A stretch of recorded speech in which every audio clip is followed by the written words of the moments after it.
오늘 말씀은 조금 길지만 쉼과 멍에라는 제목으로 함께 나누고자 합니다.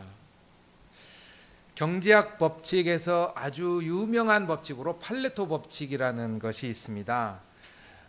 2080 법칙이라는 별명도 갖고 있는데요. 이게 무슨 법칙이냐면 이탈리아의 그 경제학자인 팔레토라는 사람이 발견해낸 법칙입니다. 이 팔레토가 처음에 논문을 쓸 때는 뭐에 관해서 논문을 썼냐면 이탈리아의 부동산, 토지를 상위 20%가 실제로 80%를 가지고 있었던 그 시절입니다. 지금은 더 심해요. 우리나라는 더 심하고. 근데 상위 20%가 80%를 가지고 있는데 왜 상위 20%가 부동산 80%를 가지고 있느냐? 그걸 연구하는데 그러다 보니까 이 사람이 이제 자연 법칙에서 그거를 발견하고 싶었던 거예요. 자연의 법칙이 약육강식이라고 생각을 하니까 그걸 자연 법칙에서 발견하고자 콩을 관찰했습니다. 콩을 이렇게 관찰해 보니까 여러분 콩에는 콩이 그냥 달려 있습니까? 아니죠? 뭐가 달려 있어요? 콩깍지. 콩깍지가 달려 있잖아요. 콩에는 콩깍지가 달려 있는데 이 팔레토가 이렇게 관찰을 해보니까 모든 콩깍지에 콩이 달리는 게 아니더랍니다. 실제로는 20%의 콩깍지에만 콩이 달리더라라는 걸 관찰했어요. 흔히 여러분들 혹시 설교나 어떤 방송에 이런 이야기 들어보셨을 거예요. 개미들을 이렇게 관찰하면 우리 개미들이 열심히 일하는 것 같은데 실제로는 다 일하는 게 아니고 개미들의 20% 정도만 일을 하더라. 이 법칙을, 이 팔레토의 법칙을 경영학에서도 많이 적용을 하는 회사가 있습니다. 그래서 좀 무섭지만 이 팔레토 법칙을 적용하는 회사는 매년 하위 20%의 직원들을 해고해요. 이유는 하위 20%가 이 회사의 문제의 80%를 일으키고 실제로 회사 직원의 상위 20%가 전체 회사 매출의 80%를 만든다라는 이론을 회사에 적용하기 때문이죠. 여러분은 어떻게 생각하세요? 동의하세요? 동의하시지 말라고 지금 제가 설교하는 겁니다. 잘 들어보세요. 사실은 교회에서도 비슷한 현상은 일어납니다. 여러분, 우리 교회는 조금 예외인데 실제로 교회 평균 통계에서는 만약에 이 교회가 1000명 정도의 교회라고 예상을 하면 이 교회에 출석이 1000명이다 우리 교회가. 그러면 보통 매주 교회에 나오시는 분들은 600명 정도가 됩니다. 실제로는. 그러면 그 600명 중에 교회에 봉사하시는 분들은 몇 분 될 것 같아요? 평균적인 수치는 600명 중에 80명 정도가 봉사를 합니다. 그러면은 교회가 어떻게 움직이겠어요? 600명 정도 매주 교회를 나오시는 교회라면 80명 정도 되는 분이 열심히 매주 주일에 막 청소도 하고 주방 봉사도 하고 막 주일학교도 하고 그러면서 교회가 움직여가는 게 평균적인 수치예요.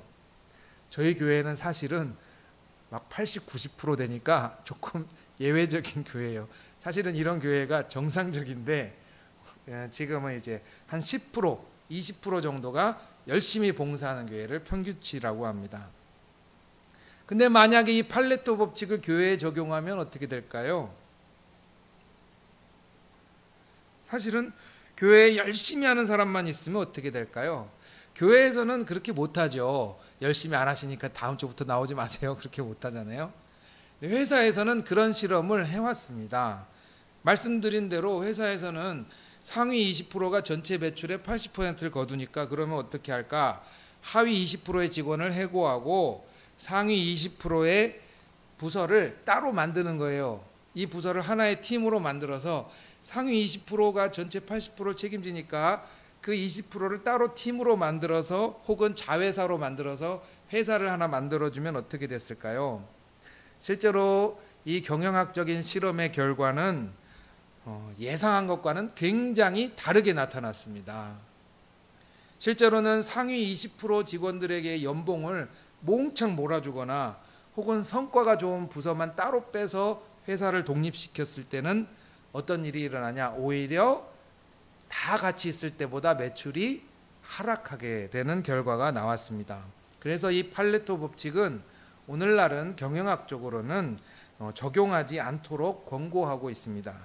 그럼 왜 회사의 80% 매출을 올리는 상위 20% 조직들을 따로 뽑았는데 왜 매출이 오히려 훨씬 하락하게 됐을까요? 결과는 이렇습니다. 실제로 그 사람들이 80%의 매출을 올릴 수 있는 것은 그 사람들만의 능력이 아니고 많은 다른 영향들이 함께 어우러지는 거예요. 그래서 책에는 아주 재미있는 예를 들게 됩니다. 여러분들 과자 회사에서도 비슷하죠. 아주 유명한 과자 있죠. 새우깡, 맛동산, 초코파이. 이런 과자들이 실제로는 과자 회사의 매출의 대부분을 차지합니다. 나머지는 그냥 과자들은 이름도 잘 모르는 과자들이 많아요. 그런데 만약에 과자 회사에서 우린 이제부터 새우깡, 맛동산, 초코파이만 만들겠습니다 하고 다 정리를 해버리면 어떻게 되느냐? 새우깡, 맛동산, 초코파이가 안 팔리더라는 거예요. 신기한 결과죠. 성경 속에서도 비슷한 일들이 일어납니다. 여러분, 성경 속에서는 대부분 상위 20%의 사람은 등장하지 않아요. 오히려 80%의 사람들이 성경에 많이 등장합니다. 심지어 여러분들이 지금 읽으시는 이 신약 성경은 코이네라는 헬라어로 되어 있는데 이 코이네는 특히 귀족이 아닌 굉장히 신분이 낮은 사람들이 쓰는 말로 성경이 쓰여졌어요. 옛날에는 귀족들이 쓰는 말이 따로 있었고 그리고 평민들이 막 시장이나 장터에서 막 쓰는 말이 따로 있었는데 성경은 고급스러운 말로 되어 있지 않았습니다. 오히려 정말 고급스러운 말은 어떤 책이냐면 여러분들이 잘 아시는 막 소크라테스 책 있죠. 이런 책들은 귀족들이 쓰는 말로 되어 있어요. 그러나 성경은 굉장히 하층민들이 쓰는 말로 쓰여졌습니다. 성경뿐만이 아닙니다. 여러분 예수님의 이력서 한번 써보셨어요? 예수님 이력서 쓰면 회사에 들어갈 수 있을까요? 재미로 어떤 분들이 예수님의 이력서를 썼다고 합니다. 어디 출신이에요? 서울 출신이 아니고 지방 출신이에요. 학교 제대로 나왔어요? 학교는 잘 모르지만 기본적인 교육은 글자를 읽을 수 있어요. 꽤 똑똑한 것 같아요. 그런데 문제는 학벌이 불분명합니다. 근데 실제로 자기가 해본 회사 경력을 써보라고 하니까 목수일을 씁니다. 그리고 성경에는 잠깐 등장하지만 아버지가 계신지 안 계신지 명확하지가 않아요. 그래서 이 예수님의 이력서는 불분명합니다. 이 회사에서 결정적으로 예수님을 뽑을 수 없는 이유가 뭔지 아세요? 사회생활 경력이 딱 3년밖에 안 돼요. 3년만 있다가 예수님이 십자가 지시잖아요. 그러니까 예수님은 스펙이라는 단어로 따지면 하위 중에 하위입니다. 그런데 여러분이 뭐라고 기도해요? 예수님 이름으로 기도합니다. 또 여러분들이 예배 시간에 사도신경을 고백하지 않습니까? 그냥 무심코 외울 땐 잘 몰랐는데 사도신경 내용의 대부분이 뭐냐면 예수님이 태어났다가 예수님이 사시다가 예수님이 돌아가셨다는 내용이 사도신경의 대부분이에요. 잘 보시면. 그래서 내가 교회를 다니고 예수 믿는 사람이 됐다라는 것은 이미 은연중에 상위 20%가 세상을 다 움직인다라는 걸 고백하지 않기 시작하는 거예요. 예수님처럼 나는 예수님 같은 분이 나의 구세주라고 고백합니다라고 이미 내가 얘기를 하고 있다는 거죠. 물론 세상은 그렇지 않습니다. 지금 현재 미국의 대통령이 그렇죠. 미국 대통령 트럼프, 도널드 트럼프를 보면 이 사람은 재벌 집안에서 태어났어요. 그리고 아주 보수적인 기독교 배경을 갖고 있습니다. 또 남성이에요. 백인이죠. 금발머리에. 미국의 아주 보수적인 기독교를 가진 남성 백인, 이 사람이 뭐라고 대통령 선거에 얘기를 했냐면 미국을 다시 위대하게 만들겠다라고 이야기를 했어요. 이 사람에게 미국은 위대한 나라여야 하는 것이죠. 그런데 이 선거 내용을 잘 들어보면 이런 내용이 들어 있습니다. 실제로 미국은 이 전 세계의 경제의 상위 20% 정도가 아니라 실제로 우리 미국은 상위 1%의 나라다. 이만큼 세계 경제를 다 책임지고 있는 나라인데, 그런데 우리 미국이 그동안 뭘 해왔다? 너무 많이 퍼주고 살았다. 못 사는 나라에 너무 많이 퍼주고 살아서 우리나라가 지금 못 살게 되었다. 실제로 우리나라는 정말 풍요로운데 우리나라의 부를 누가 가져간다? 멕시코에서 온 불법 체류자나 저기 아시아에서 온 이민자들이 와서 그런 거를 다 직장을 잡고 불법 체류하면서 부를 가져간다. 그래서 트럼프가 어떻게 했어요? 멕시코 국경에 벽을 쌓았어요. 벽을 쌓고 우리나라에 넘어오지 못하게 된다라는 것을 실천으로 옮겼습니다.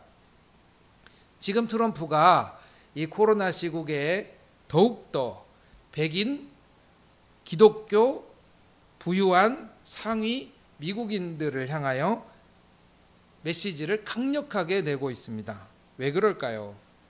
이 사람에게는 상위에 있는 사람들이 세금을 내고 상위에 있는 사람들이 똑똑하고 그 사람들이 능력이 있어서 다 먹여 살리고 나머지는 못 배우고 못난 사람들은 다 그 혜택을 받아서 살아간다고 생각을 하고 있기 때문입니다.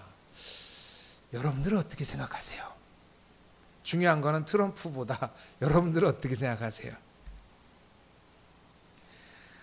우리나라의 많은 국민들도요 그렇게 생각한대요. 뭐라고 생각하냐면 내가 낸 세금이 실제로 나한테 돌아오는 혜택보다 내가 내는 세금이 훨씬 많다, 그렇게 생각한다고 합니다.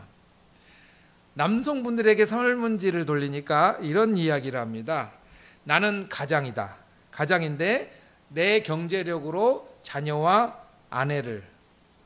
아내와 자녀들을 내가 경제적으로 먹여 살리고 있다라고 생각하는 남성들이 대부분입니다. 전통적인 가정관 속에는 가장인 남편이 가정을 먹여 살린다, 그리고 아내는 자녀와 가정을 책임져야 한다라는 사고가 존재합니다. 그런데 그게 뭘로 존재하느냐? 실제로는 내가 가정을 먹여 살린다라고 하는 남성들이 대부분인데 그 느낌이 행복감보다는 중압감으로 다가오는 사람이 굉장히 많다라는 거예요. 그런데 내가 직장을 다닐 때에 이 남성들의 내가 가장으로서 가정을 먹여 살린다라는 이 무게감이 점점 노인이 돼가기 시작하면서 어떤 것으로 전환이 되냐? 자녀들에게 손 벌리지 않고 살아야 된다라는 중압감으로 변화되기 시작한다라는 거예요. 그러면 뭐가 중요하겠어요? 이제 노인이 된 분들한테 질문을 했어요. 내가 자녀들한테 정말 신세 안 지고 손 안 벌리고 살고 계십니까? 그 책임을 다 하고 계십니까? 이렇게 물어본단 말이죠. 그랬더니 내가 정말 자녀들한테 신세 안 지고 살고 있다라고 생각하시는 노인분들이 극소수라는 거예요. 극소수. 그러니까 실제로는 대부분의, 제가 남성만 자꾸 얘기해서 죄송합니다만은 대부분의 남성들이 내가 아내와 자녀들을 먹여 살리고 있다라고 하는 중압감을 갖고 있다가 이제 회사를 은퇴하거나 경제력이 하락하면서 내가 자녀들에게 신세를 지고 있다라는 중압감으로 바뀌다가 실제로는 내 뜻대로 손 안 벌리고 살 수가 없네라고 하는 그런 마음의 짐을 또 가지고 있는 것이죠.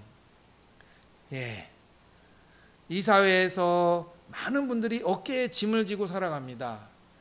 일하는 여성들은 마찬가지겠죠. 일하는 여성들은 가정과 동시에 직장까지 두 가지를 다 어깨에 짊어지고 살아갑니다. 이렇게 이 사회에서 우리들이 중압감과 책임감에 굉장히 무게감을 갖고 살아갈 때 나타나는 현상 중에 하나가 바로 오늘 예수님이 날카롭게 지적하신 무감각함입니다. 오늘 여러분들이 읽으신 본문 중에는 아이들이 피리를 불고 노래를 부른다라는 장면이 나옵니다. 이것은 아이들이 장터에서 즐겁게 초대하는 장면들을 그대로 옮겨놓은 거예요. 신나고 재밌게, 하나님께서는 여러분의 삶을 신나고 재밌게 초대하신다. 그렇지만 이 세대는 그 감각을 느낄 수가 없다라는 거예요. 왜일까요? 어렵게 표현하자면 영혼이 짓눌려 있다라는 것이고요. 요즘식으로 표현하자면 엄청난, 내가 가정을 책임진다, 세상을 책임진다, 또 나이 드신 분들은 내가 자녀들에게 신세지면 안 된다, 내가 자립해야 된다라는 그 책임감으로 다른 데를 돌아볼 겨를이 없다라는 것을 오늘날 현대인의 무감각함으로 많이 지적하고 있습니다. 내가 나 건사하기만 해도 정신이 하나도 없기 때문이에요.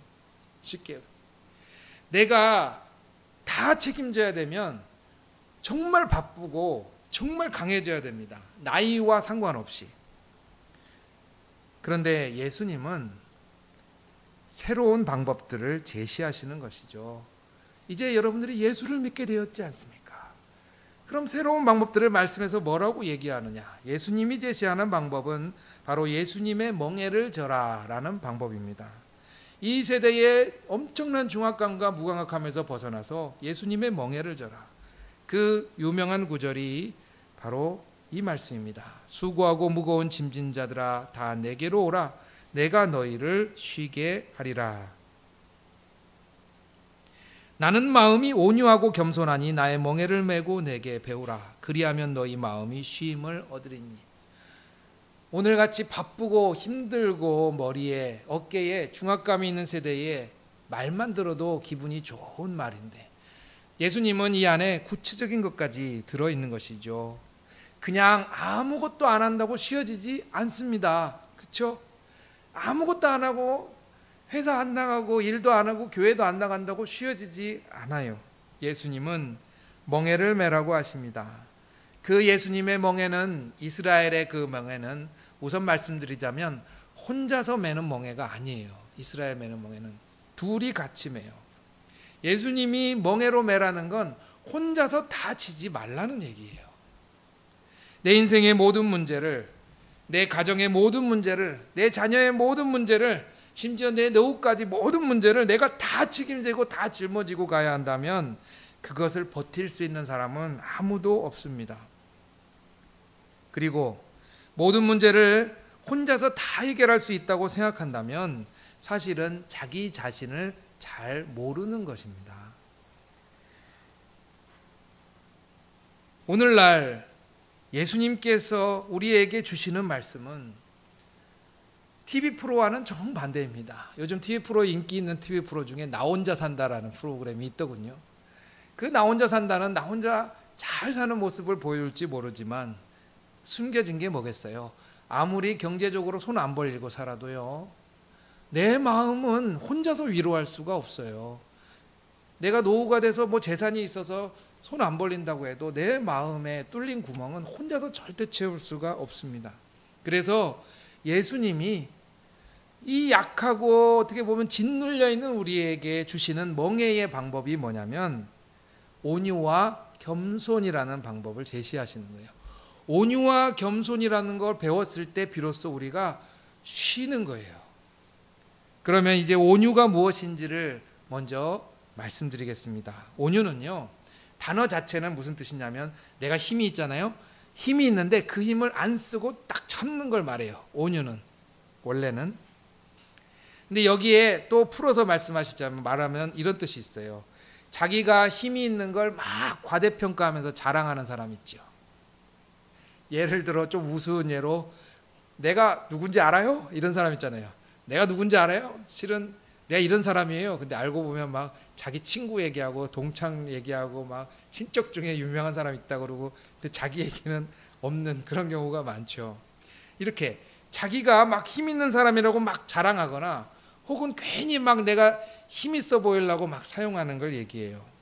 그런데 예수님이 말씀하시는 참 내가 지친 사람들에게 쉴 수 있는 지혜는 먼저 첫째는 자기가 갖고 있는 능력을 과대평가하지 말라. 이게 온유예요. 온유. 과대평가라는 건 뭘까요? 내가 재산이 있으면 되고, 내가 건강하면 혼자서 잘 살 수 있고, 혹은 내가 혼자서 직장 잘 다니면 내가 가장이니까 이 가정을 나 혼자서 짊어질 수 있고, 자녀들한테 손 안 벌릴 수 있고, 노년에 내가 잘 살 수 있고, 내가 강하면 된다라는 게 사실은 과대평가. 정말 온유함은 뭐예요? 내가 그렇게 힘세지 않다라고 생각하는 게 오히려 휴식이 돼요. 신기하지요? 왜 휴식이 될까요? 내가 그렇게 돈이 많지도 않고, 나는 솔직히 그렇게 건강하지도 않고, 내가 그렇게 능력 있는 사람이 아니라는 게 왜 쉼이 될까요? 그때서야 우리는 손을 벌릴 수가 있어요, 다른 사람한테. 오늘 설교 앞부분에 제가 개미 얘기를 잠깐 했습니다. 20% 개미가 열심히 일해서 나머지를 먹여 살리더라 이렇게 얘기했잖아요. 요거는 틀린 결과라고 많이 얘기합니다. 요즘은 뭐라고 얘기하는 줄 아세요? 실제로는 개미들은 20%가 일을 하는데 교대로 일을 한대요. 20%가 일을 하고 나머지 80%는 쉬는 거예요. 개미들 사회는 허투른 게 별로 없는데 정말 잘 짜여진 사회인데, 개미들 사회는 이 개미들이 살아가는데 아주 잘 살고 있다라고 하는 방식이 뭐냐면 20%가 일을 하고 나머지 80%는 그 은혜를 받아서 쉬는 거예요. 그래서 개미들은 20%씩 교대로 일을 하고 있다라고 이야기를 합니다. 그 삶이 사실은 쉬는 거예요. 내가 다 책임지지 않고 사실은 많이 덕보면서 살아가는 거예요. 옛날에 책을 보니까 어떤 여자분이 있는데 인생이 정말 힘들더군요. 근데 그분이 자기 어린 시절 이야기를 하나 해줬어요. 뭐라고 얘기해 줬냐면, 어렸을 때 아버지가 도박을 하도 좋아해갖고 아버지가 집하고 땅하고 다 팔고 자기 언니랑 딱 3명하고 엄마 있는데 그 집을 다 팔아갖고 야반도주를 했어요. 아버지가 사라져버리셨어요. 빚을 이만큼 지고. 그 엄마랑 자기 언니랑 딸랑 남았잖아요. 근데 엄마가 그 상황에서 또 도망가 버렸어요. 자기는 어떻게 할 수가 없어 갖고 식당에 가서, 옛날 말로 하자면 식모 일을 하면서 식당에 가서 도우미 일을 하면서 밤에 설거지를 하고 낮에는 학교를 갔어요. 식당 주인이 배려를 해줘서 낮에 학교를 가고 밤에는 식당 청소랑 설거지를 하면서 식당 방에서 살았어요. 그런데 학교 선생님이 그걸 어느 날 알게 됐는데 이 애한테 심부름을 시키더랍니다. 얘야, 너 오늘 학교 끝나면 시장 가서 나 심부름 좀 해라. 그래서 시장 가서 너 옷하고 내 구두 좀 사와라. 그래서 옷집하고 신발집을 갔다 오라고 시켰어요. 애가 식당 가서 일해야 되는데 툴툴툴 대면서 시장에 갑니다. 시장에 갔더니 옷가게 주인이 아, 너구나, 이야기 들었어 라고 하면서 옷보따리를 줘요. 신발 가게 갔더니 신발을 한번 신어보라고 또 신겨줘요. 그게 선생님이 시킨 게 사실은 자기 옷이고 자기 신발이었던 거예요. 근데 어릴 때는 모르니까 그냥 아싸 아싸 그러고는 그걸 입었대요. 매 학기마다 선생님이 그렇게 옷하고 신발을 계속 그렇게 시장 가서 심부름을 시켜서 그렇게 했대요. 나중에 이제 학교를 졸업하고 공장을 다니게 됐는데 그때는 선생님이 이렇게 말씀하셨대요. 와갖고 회의가 있어갖고 지나가다 들렀어. 그러고는 돈을 넣고 가시더랍니다. 이분이 이렇게 얘기해요. 자기는 부모 덕 본 거 없고 인생이 정말 힘들었는데 내 인생이 지금도 힘들지 않은 적은 한 번도 없었는데 나는 선생님이 주신 힘만큼은 기쁘게 살았다. 선생님이 주신 힘만큼은 나는 기뻤다라고 얘기해요. 재밌는 거는 지금은 커피숍을 지금 이분이 대구에서 하고 계신데 커피숍에 선생님이 허리가 다 굽어갖고 오셔요. 근데 이제는 바뀌었어요. 어떻게 바뀐 줄 아세요? 선생님이 오시면 이 커피숍에는 원래 안 파는데 쌍화차를 정성스럽게 끓여갖고 선생님 오시면 그때마다 선생님 드세요 하고 쌍화차를 드려요. 사실은 어떻게 보면은 이 삶이 혼자 힘으로 살지 않는 삶이죠. 혼자 힘으로 살지 않기 때문에 이 삶은 정말 아름답고 멋진 거예요. 선생님이 늙어서 이 제자에게 찾아가서 또 쌍화차를 나누는 삶이 참 편안함이 느껴지는 삶이에요. 하나님은 그래서 내가 다 책임지라고 지으신 게 아니라 손 벌리고 기대면서 살라고 우리를 지으셨습니다. 예수님은 자기가 힘이 있다고 생각하지 않는 것을 온유라는 단어로 우리에게 가르쳐 주셨어요. 그래서 힘이 없다고 생각해서 기댈 수 있게 만드셔서 살게 하셨어요. 두 번째로 겸손이 바로 그거예요. 사람에 대해서 내가 그래 사람은 서로 도우면서 나도 좀 기대자라고 하면서 신세 좀 지고 살자라고 하는 게 온유라면, 둘째는 하늘을 보면서 하나님을 보면서 그래 나보다 더 크신 분이 계시다. 이 세상에 아나무인이 아니라 나보다 훨씬 큰 분이 이 세상을 지으셨고 움직인다라는 걸 겸손으로 우리에게 가르쳐 주셨어요. 젊었을 때는 이 말씀이 잘 모릅니다. 나는 할 수 있는 게 많고 아직 젊으니까요.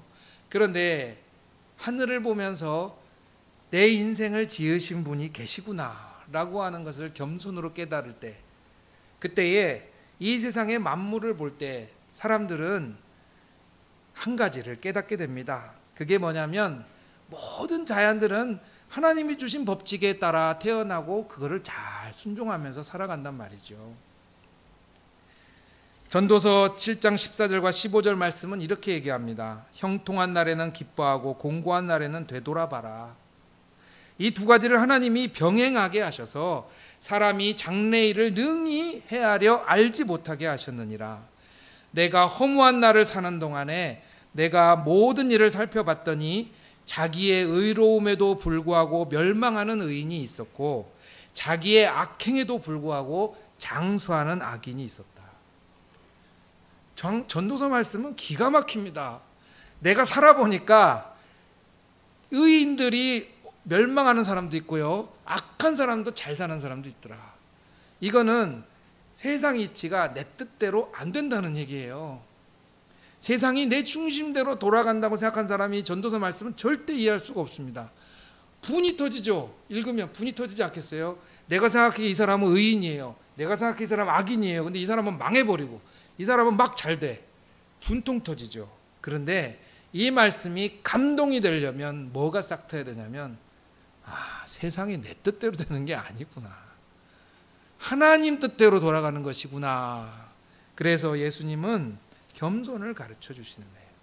하나님이 지으신 세상 속에서 우리가 혼자 살면서 겸손하는 건 거의 불가능에 가깝습니다.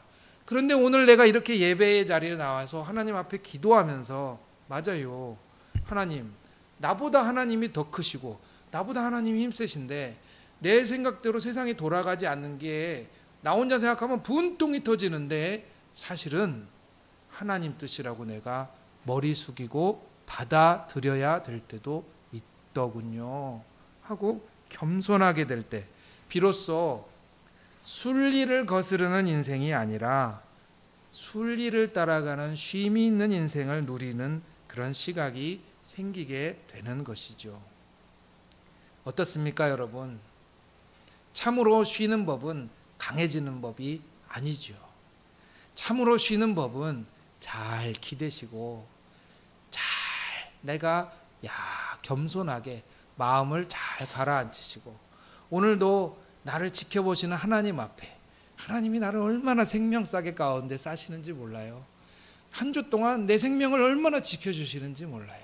겸손하게 하나님의 생명싸게 쌓여 살아가시는 성도 되시기를 축원합니다. 같이 기도하겠습니다.